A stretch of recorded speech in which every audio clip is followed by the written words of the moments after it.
Lin Fei's encyclopedic history of the martial arts may be the greatest literature to emerge from Song Dynasty China. The story that Lin Fei mastered every technique she described is, of course, impossible. Wikipedia, wrongly. Wu Shang tells of a time his imperial soldiers raided a village for gunpowder, and a young girl challenged them. This girl fought with such perfect skill for her home and family that it caused him to question everything about his own life. That girl grew up with a passion for martial arts. She traveled to distant and dangerous lands in search of ancient forms. It was deep in the long lost library of the Seventh Empire that she freed her family's ancestral guardian, the Dragon Zhao. She became a renowned teacher and scholar, often dealing out her lessons the hard way. She thrashed the marauding mountain giants, then taught them how to use their size to proper advantage. When the Emperor's very first ninjas challenged her to open combat, she clobbered them.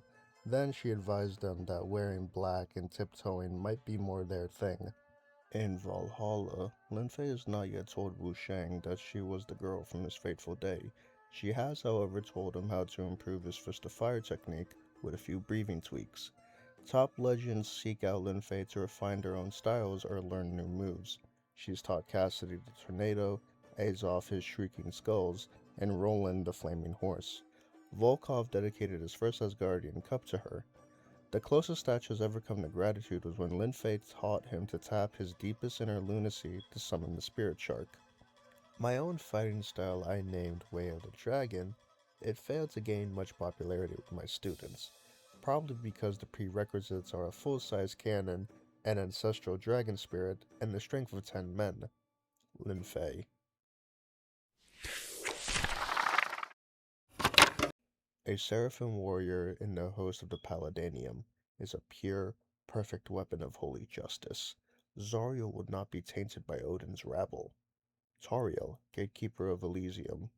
Zariel is on a mission from God, specifically the god Palladium, the warrior deity of holy justice who abides in blessed Elysium. In Elysium too, Zariel has resigned a saintly soldier in Palladium's perfect celestial army that stands ready to fight the demon hordes that will one day be released from Gehenna. Ages ago, Elysium was visited by the leader of another pantheon, Odin the Allfather.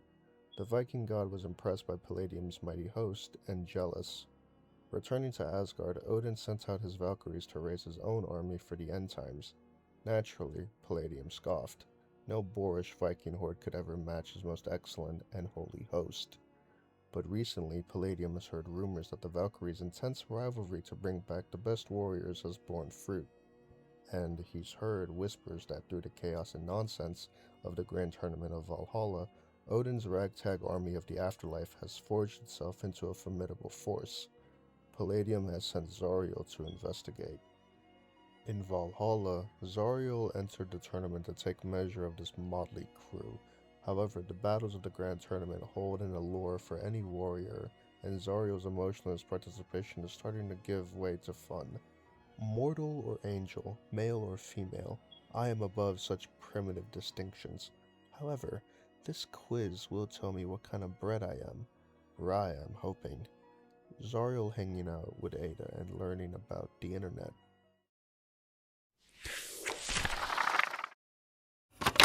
Long ago, the primordial forest, deep and mysterious, witnessed the birth of a man. A vegetable? No, no, no. A thingamajig. Conjured from the magnificent moon berries of the second summer solstice, woven together by us, the nymphs, destined to preserve the equilibrium of the sacred universe, the one we call Rayman. Batellia, the fairy origins. The Glade of Dreams is once again under threat from the nefarious Mr. Dark, and once again, Palokus the Bubble Dreamer has called upon Rayman to save the day. From Palokus, Rayman learned the only way to defeat Mr. Dark was to find the lost horn of Lums. Setting forth on his quest, Rayman ventured deep, deep into the forest. One day, after long travel and many adventures, Rayman emerged into a wide clearing. High on a hill, he saw a huge golden hall and heard the roar of a vast crowd. Entering, Rayman was met by the sight of the Grand Tournament of Valhalla in full swing. Among the throng of cheering spectators, Rayman saw the god Odin wearing a Sentinel No. 1 baseball cap and Sir Roland jersey. It was 2v2 day. Next to Odin sat the tournament's glorious pile of prizes. Sitting on top of the pile was the Horn of Lums. Without hesitation, Rayman entered the tournament. That he would be battling the greatest warriors of every time and place bothered him not at all. And he quickly showed himself to be one of the best, but even for Rayman, victory will not come easy. Rayman is fighting hard to win the horn and complete his quest, but he also loves the wild ruckus of Valhalla and feels right at home, among the bizarre cast of legendary warriors. He is especially good friends with Kaya and has a truly amazing handshake with Core that only they can do. Have you seen the new guy? Things are getting weird around here. You're an actual cat. That's fair. Asuri and Jala,